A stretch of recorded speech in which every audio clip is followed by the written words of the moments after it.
Elizabeth Holmes' transition from fast-rising CEO to prison inmate begins today.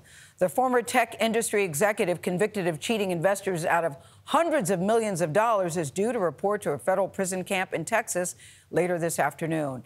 Now, she will serve her sentence after a judge denied her request to stay free while appealing her conviction. Janet Shamlian shows us what prison life will look like for Elizabeth Holmes. We've made it possible to eliminate the tubes and tubes of blood.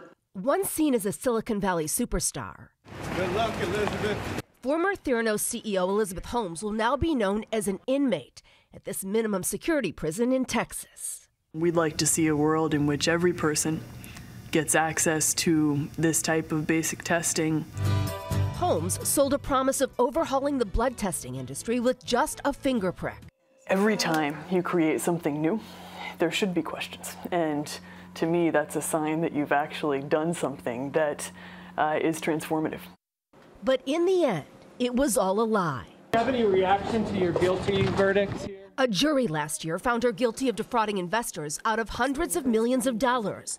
She was sentenced to 11 years in federal prison. Holmes will serve her time at this facility, 100 miles outside Houston, some 1,800 miles from her home in California, where her partner and 2 young children live. It will be devastating. It will be hard, but she won't be the first or last person to go to federal prison while leaving children at home. Justin Paperny is a former white-collar criminal turned prison consultant. What will her life look like in that facility? In that facility, she's going to be confined amongst hundreds of women. There is absolutely no privacy. While it might look at times like a country club, the reality is you are confined. You're locked up. Holmes attempted to transform her image in a recent interview with the New York Times from convicted felon to loving mother, saying she made so many mistakes and there was so much she didn't know and understand. Paperny expects Holmes to do well behind bars, but says it'll be up to her.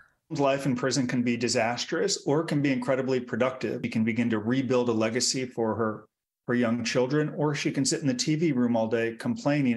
Holmes, along with former Theranos executive Sunny Balwani, has also been ordered to pay more than $450 million back to investors. For CBS Mornings, Janet Shamlian, Houston.